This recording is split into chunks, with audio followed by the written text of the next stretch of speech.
Hello, everybody. What is up? Moses here, and today I'd like to talk with you about things you should be looking for at the beginning of ladder. A lot of people ask me, "Yo, Moses, how do you get all these sick rune words at the beginning of ladder?" I mean, I barely get my. It's been 3 weeks, and I still don't have my enigma. So this is how. A lot of people don't know quick methods to get currency at the beginning of ladder. It's extremely important, and yeah, it will get you ahead of the game, and you'll be able to farm and get all the rune words that you need um, in short period of time. And I do all of this every ladder that I play. I do all this. I don't use I don't use JSP. I don't use. Of course, I play legit. So I don't bot or hack or dupe or all of these nasty things people do in Diablo 2. I don't even know how. I just play legit. I play the game. I enjoy leveling up my sorceresses. You know, my smiters, my hammerdeans, and these are the classes that I like, and that's what I play. And today we're going to learn how to be efficient about it. So, things you should be looking for at the beginning of ladder. First and foremost, gems. Two types of gems. Basically, you got the amethysts, and then you got all the rest.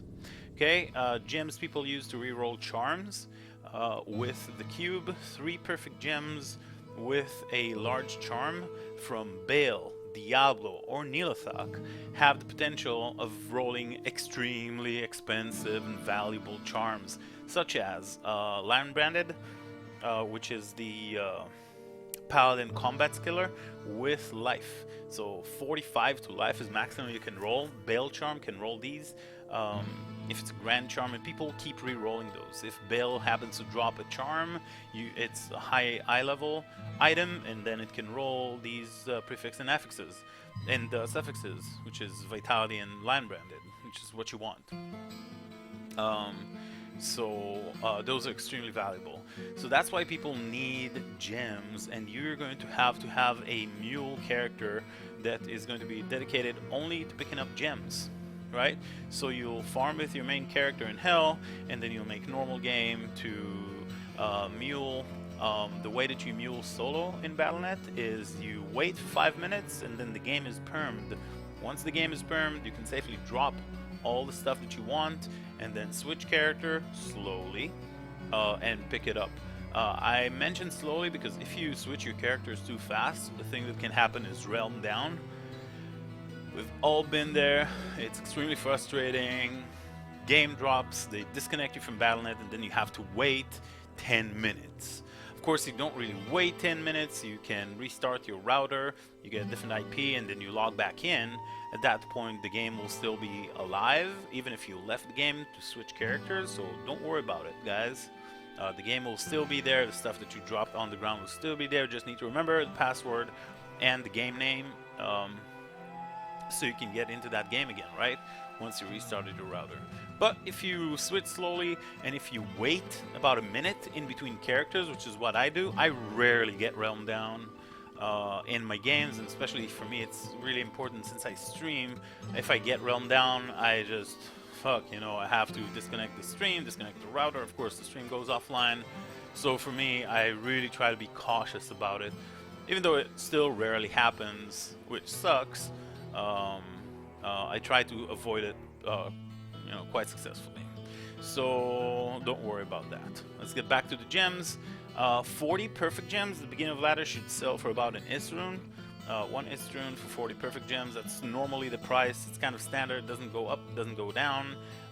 Sometimes you can get more, depends on the buyer. Sometimes you can get less, depends on the buyer again.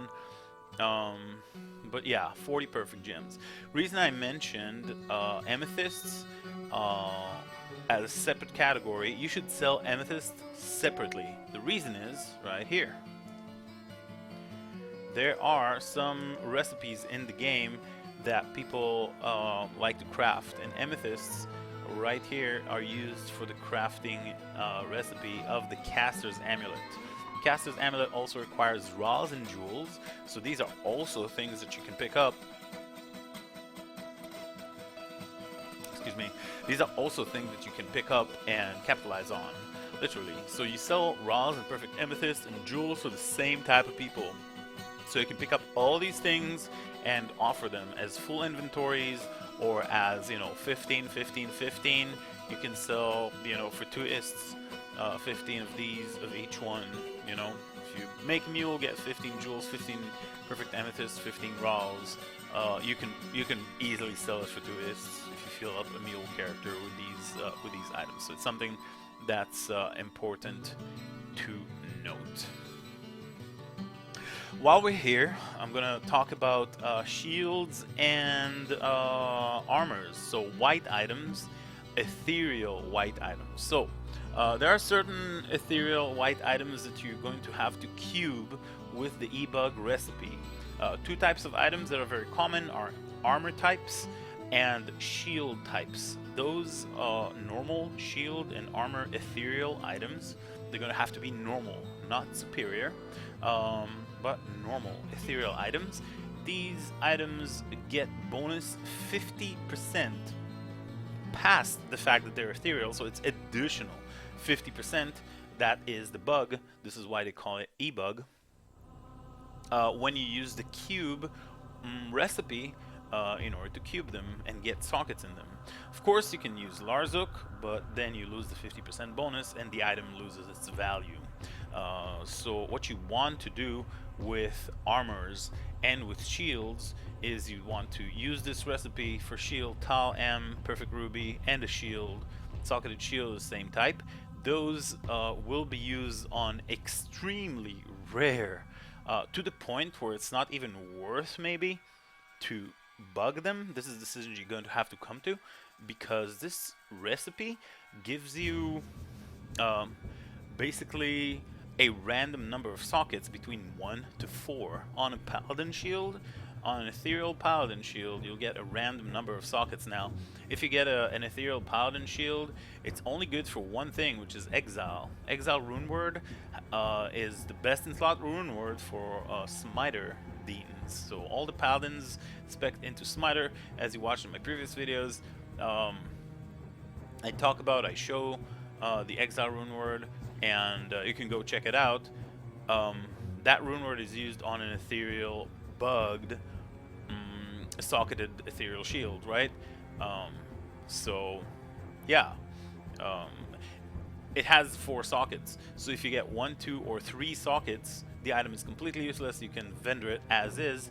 But if you find an ethereal with like 40 plus resistances, at the beginning of ladder even 35 plus resistances, it's going to be very, very, very valuable.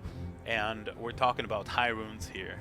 I bought one for, I think, 2 Ohm runes and a low rune and some ists, just the base shield. So we're talking about a lot of ists, a lot of high runes, extremely valuable items. But of course, the reason why they're so valuable is because they're so freaking rare, and it takes forever to find them. They are extremely rare. If you happen to come across them, it's important that you know what they're used for. This is why I'm making this video, but generally these are typically extremely, extremely rare items that it's really hard to get your hands on them. So, when you have this kind of item, 40 plus resist paladin shield, whether it's vortex shield, godly, or sacred targe, or Karn Rondash, protector shield, Zakarum shield, all these top tier or high tier paladin shields, these are all great for exile rune word, but you have to come to the decision: do I gamble and use the socketing with the cube, or e-bug it, and then the shield value is going to jump in price? Or am I gonna, but there's 25% to get it, of course. Or am I just gonna sell it as it is? Or maybe I just wanna just play it safe and get the 4 sockets without the, without, just use Larzuk without the cube recipe and put it on my exile. It's gonna be quite a great item as it is. Or you maybe want to sell it, but it's a decision you're gonna have to come to on your own. Another important socketing crafting recipe here is the chest. You're going to find ethereal chests as well, and these are a lot more common than the shield, so you'll find those quite regularly, and you're going to use Tal Thal Perfect Topaz on these chests. Remember, all these recipes, normal items, never superior. It will not work on a superior ethereal item. Superior ethereals, you can just trash them generally, unless it's a, 15 ED Paladin shield with 45 resists, and it's still going to be very valuable. But you cannot use the recipe on superior items. Well, if you find chests, you can get good value out of 2, 3, and 4 sockets. If it's 1, you trash it. If it's 2 sockets, an excellent starting of ladder rune word will be for mercenary. We're talking about ethereal, right? So for mercenary, excellent starting rune word would be smoke. It gives you 50 all res. It gives your mercenary, 75 ED, 50 all res. So we're talking about a 2000 defense roughly. Chest, ethereal bug, 1.5 to 2000 defense. Some defenses and missiles, faster hit recovery, and 50 all res, which keep your mercenary alive at the beginning of ladder. It's an excellent rune word. And even a 2-socketed smoke, you can then, you made one for your mercenary. You can then sell if you find the second one. For about like 2 ists, you can easily get 2 ists for something like that at the beginning of ladder. Again, people are looking for these rune words, people are looking for these ethereal items. They want their mercenaries to stay alive. It's really important. For 4 sockets, for 3 sockets, you can make treachery. Excellent. I still use my, my mercenary right here. He's still got his treachery, which is excellent rune word. I still use it in hell. Reason treachery is so good is because of fade, 5% chance to cast fade, and then he gets max resistance and then damage reduction as well. I believe it's about 12 or 15 or 13% or something from level 15 fade, physical damage reduction. And that allows me, once he procs fade, he's going to get max resistances. And that allows me to use an attack speed jewel in the socketed Undariel's Visage. Pretty cool. So this is something to keep an eye for. 2 sockets smoke, 3 socket treachery, 4 sockets either stone or fortitude. Both of these rune words are excellent, and people need these. So you don't make, you make 1 rune word for yourself because you need to farm, right? And this is going to be your main character, your sorceress, so you're going to be using that on the sorcerer's merc, and the rest of whatever you find you can instantly sell for people, and people pay a lot of ists for these rune words at the beginning or just for the base, and they make their own rune words. So keep that in mind, guys. Another thing that is extremely useful are Monarchs and Spirit packs that you can make. Sorry about that. You can make you can make a lot of currency out of. Monarchs are used for all sorceresses, all casters basically in the game need the Monarch. So whenever you find the Monarch, you use one for yourself again. The rest past that, you sell. A 4-socketed Monarch can be sold at the beginning of the ladder easily for 3 ist runes. A white Monarch will usually 2 to 3 ist runes. A white will be sold for about an ist to 2 ists, ist mal and whatnot, and that's an easy way to get currency at the beginning of ladder. Spirit packs, meaning Tal, Thal, Ort, and Am, plus a Hell rune. That's a spirit pack. These can also be sold, and you can sell Hell runes separately because people buy spirit packs that are not necessarily including the Hell runes, and people pay about an ist rune for 6 to 7 or even 8 spirit packs. So as you farm in Hell and you kill Black Marsh, you go and you kill the Countess, she constantly drops these runes, unfortunately, but she also have a chance, of course, to drop ist, mal, pull, and valuable stuff. This ladder I actually found in a sick faster casting ring that I then sold for about 15 ists. Faster casting ring with strength and whatnot from the Countess was actually one of my best FCR rings ever, if not the best.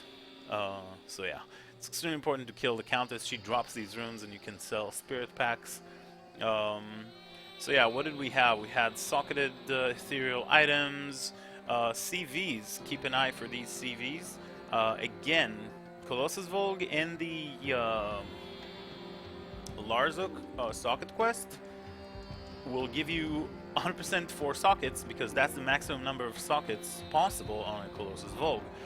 But if you find a Thrasher or a um, cryptic axe, you can use the weapon recipe. Now, bear in mind, the weapon recipe for socketing will not give you a bug 50% bonus, like bonus damage, like the armor and shield gives you 50% bonus defense, but it will still grant you a random number of sockets. And if you find a Thrasher or an ethereal Thrasher or an ethereal cryptic axe, these could definitely be used for both insight or pride or infinity or whatever people need those 4-socketed ethereal mercenary weapons, and they'll need those, and they'll be extremely valuable as well. Just an example, this ladder, I found this Colossus Vogue you just saw on my mercenary. I made an insight, and then a couple of hours later I found another 4-socket ethereal Colossus Vogue. It was the first 24 hours of the ladder, first 36 hours, something like that, and I sold it for a bear rune. That's right, 1 bear rune for that 4-socket ethereal Colossus Vogue. I'm not talking about somebody helped me from the stream to get ahead, no, because these items are extremely valuable at the beginning. It's important for you to note. That's why middle of the ladder, end of the ladder, don't play Diablo 2. Find yourselves in different games. But when the ladder first starts, you really gotta know what's valuable. You really gotta know what's gonna get you ahead, and that's why this video is for, right? So yeah, so you're gonna be using these Thrashers, ethereal, and these cryptic axes, ethereal ones, with this recipe of the weapon Ral Am Perfect Amethyst. With a normal weapon, give you a random number of sockets. Of course, both of these weapons can roll up to 5 sockets, so you only have 20% chance to make 4. But if you do make 4, it's GG. Beginning of ladder, you can sell it for a high rune. No joke. These are extremely valuable, and this is something to keep in mind. Other than that, I think I pretty much covered everything. Paladin shields, ethereal chests, weapons, gems, Rals and amethysts. Yeah, and spirit packs. And monarchs. I mean, yeah, that's pretty much what I do. Another thing that people use is 4-socketed and 5-socketed flails and crystal swords, 5-socketed. These are used, as you can see right here, for Heart of the Oak and for Call to Arms. So Call to Arms, you need 5-socket flail or crystal sword, and Hoto is only flail. So no crystal swords with 4 sockets can make a Hoto. So you only need flails, and you can sell these bases as well. Very common rune words, very sought after, especially beginning of ladder. You can sell one of these for an Istrun beginning of ladder because people need those. They need those quickly, and then price drops to about a standard of pull rune. That's pretty much it. If you guys come up with other valuable items that I forgot to mention here, please leave a comment below. But for all intents and purposes, these things will get you ahead in the game. You won't be needing to use JSP. You won't be needing to use, past form gold or whatever to get ahead in the game. And yeah, I wish you best of luck in your ladder experience. And go get that Infinity. Go get that Enigma. See you guys, and thank you very much for watching. Hope you enjoyed the video.